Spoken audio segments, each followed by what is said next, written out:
Hello everyone. Till ninth illustration we have completed in chapter number 4 of chapter number 5, and today we are going to start with illustration number 10, page number 5.10, illustration number 10. हमने new ratio find किया था 1 to 9th सम में illustration में. अब sacrifice ratio के कुछ सम हैं. New ratio के ऊपर से ही सेक्रीफाइस मिलता है. कई बार हम फाइंड करेंगे, कई बार हम डायरेक्ट ले सकते हैं.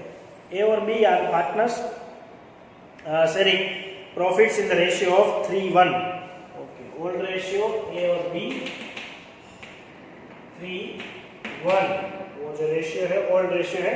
सी is admitted into partnership for 1/8 share. C को हमने 1/8 शेयर में एंटर किया. Calculate sacrificing and profit sharing ratio. Okay, कोई भी इंस्ट्रक्शन ना दी गई हो तो आप लेट द प्रॉफिट इज 1 की मेथड से न्यू रेशियो फाइंड कर सकते हैं. Let the profit 1, remaining profit is equal to 1 minus 1/8 is equal to 7/8. अब ये 7/8 दोनों का है, और ए और बी. 7/8 को हम ए और बी में 3:1 में डिस्ट्रीब्यूट करेंगे. New ratio of A is equal to 7/8 into 3/4. Answer आएगा 21/32. New ratio of B is equal to 7/8 into 1/4, 7/32. और सी का जो हम 1/8 क्वेश्चन में दिया गया है उसको हम कॉमन करेंगे. 4/4 इज इक्वल टू 4/32. तो न्यू रेशियो हमारा है 21, 7 और 4. 21, 7 और 4. अब ओल्ड माइनस सेक्रीफाइस फाइंड करने के लिए ओल्ड माइनस न्यू कर सकते हैं. Sacrifice ratio is equal to old minus new. तो अब sacrifice of A is equal to old उसका कितना है 3/4. New ratio 21/32. 32 एलसीएम ले लेते हैं.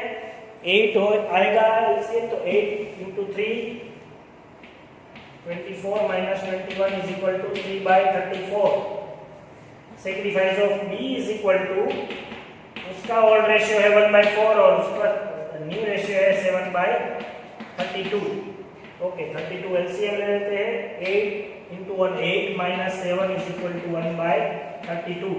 तीसरे पार्टनर का सेक्रीफाइस फाइंड नहीं करना होता है. न्यू पार्टनर का कभी भी सेक्रीफाइस फाइंड नहीं करना होता, ओल्ड पार्टनर का ही करना होता है. तो ओल्ड पार्टनर का सेक्रीफाइस प्रपोर्शन 3/33, 1/33. लेकिन रेशियो अगर आप लिखना चाहो तो 3:1 लिख सकते हो. तो अब आप एक नोटिस करिए, लेट द प्रॉफिट इज 1 वाली जो भी मेथड से हम सम करते हैं, तब ओल्ड रेशियो और सेक्रीफाइस रेशियो हमेशा सेम आएगा. ओल्ड रेशियो 3:1 है, सेक्रीफाइस रेशियो भी 3:1 है. ये सिर्फ और सिर्फ लेट द प्रॉफिट इज 1 वाली मेथड में ही अप्लाई होता है. तो उसी के लिए याद रखिएगा. ये तो प्रूव करने के लिए हमने सम किया. आगे वाले सम में अगर आप सीधा सेक्रीफाइस रेशियो ओल्ड रेशियो के जितना ही ले लो तो आप कर सकते हो ऐसी काउंटिंग एग्जाम में भी. आपको सिर्फ वर्किंग नोट में ये दिखाना होगा एग्जाम में. ओके, 11th सम करते हैं अब.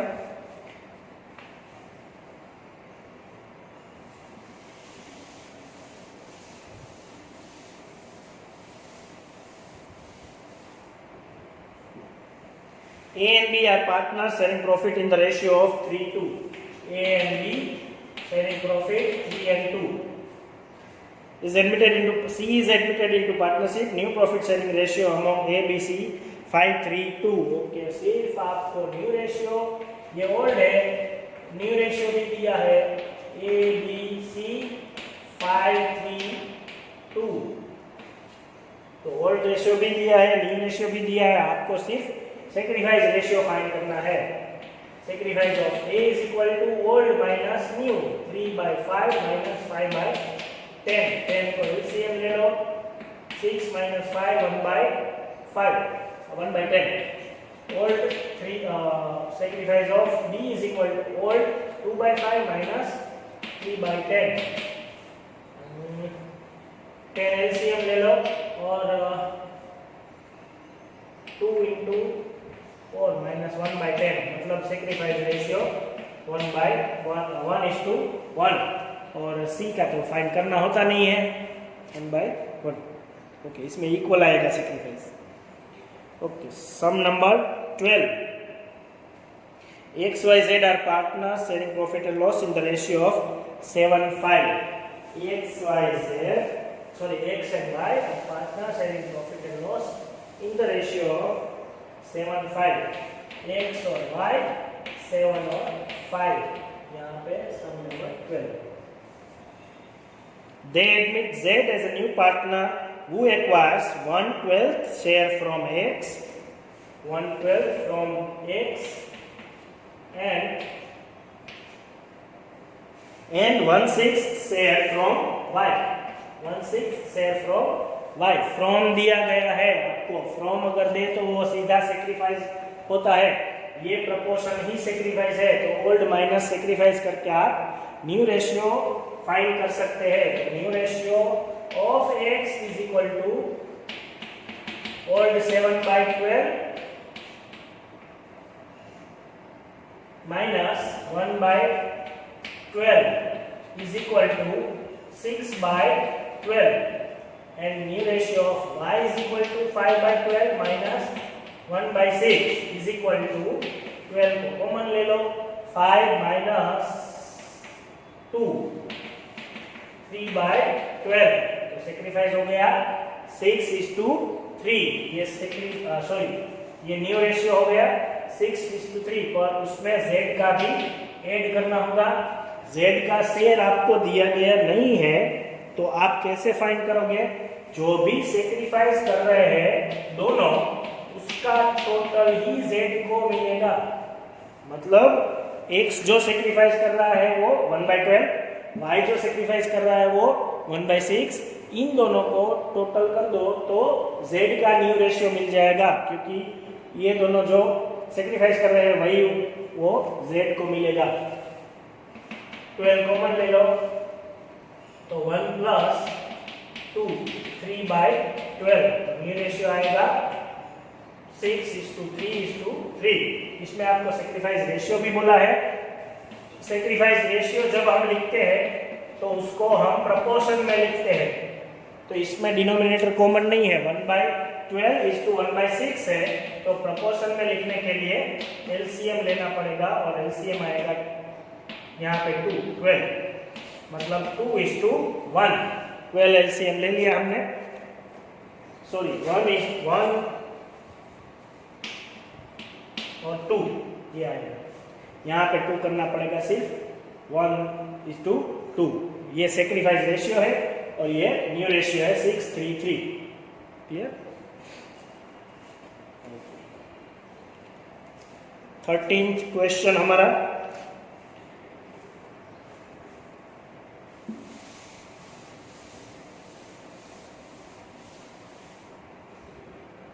Question number 13. A and B are partners in a firm sharing profit and loss in the ratio of 5:3. A and B, old ratio 5:3. A surrenders 1/20 of his share. Okay, A surrenders 1/5, 1/20, 1/20 share from his share, and whereas B surrenders 1/24 share from his share in favor of C. Calculate the sacrificing and new ratio. Okay, इसमें एक तो बोला है of his share, of his own share, मतलब A जो sacrifice कर रहा है वो 1/20 of his own share. Of बोले तो मल्टीपल करना है, आपको यही याद रखना है. लास्ट सम में फ्रॉम था तो सीधा सेक्रीफाइस मिल गया था. इसमें ऑफ है, इसलिए आपको 1/20 इंटू ओल्ड रेशियो करना है. जो अपने अपने शेयर में से 1/20 और 1/24 दे रहे हैं, इसलिए पहले सेक्रीफाइस फाइंड करना पड़ेगा. Sacrifice of A is equal to old उसका 5/8 है, 5/8 में से 1/20 वो दे रहे हैं, तो मल्टीपल करना पड़ेगा। खुद के शेयर में से 1/20 वो दे रहे हैं, तो सिंपल मल्टीपल ही है 5/160। और sacrifice of B is equal to 3/8 into 1/24, मतलब 3/24 इंटू 8,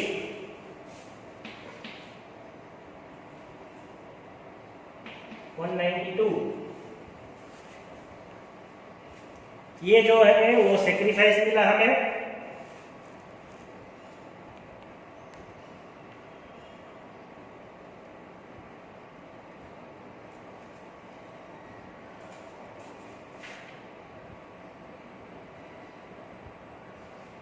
सेक्रीफाइस ओल्ड रेशियो में से माइनस कर दो तो मिल जाएगा आपको न्यू रेशियो। ओल्ड रेशियो हमारा 5/8, old minus sacrifice is equal to new ratio. New ratio of A is equal to old है हमारा 5/8 minus sacrifice 5/160 is equal to 160। LCM ले लो तो 20 इंटू 5 95 आएगा। यहाँ पे 20 आएगा और 20 into 5 100 minus 5 95 upon 160। Old ratio minus sacrifice of B 3/8 minus 3/192। 192 LCM लेना पड़ेगा इसमें, तो आपको यहाँ पे 24 इंटू 3 72 माइनस 3 69 अपॉन 192।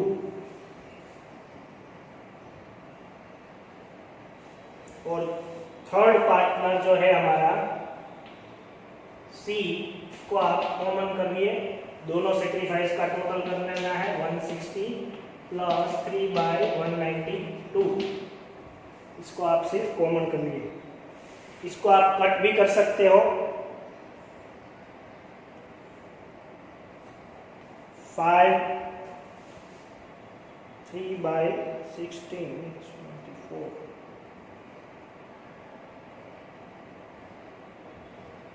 कट करके ये कॉमन कर लेना तो फिर ये टोटल आ जाएगा। कट 1/132 आएगा और ये आएगा 1/60 1/64 आएगा इसको कट करके। तो इसको भी हम एलसीएम लेके 3/64 कर सकते हैं, तो 64 दोनों में कॉमन आ जाएगा। 12 10 11 और 12 और 13 इतने सम हुए। नेक्स्ट लेक्चर में हम 14 से स्टार्ट करेंगे। Okay, thank you.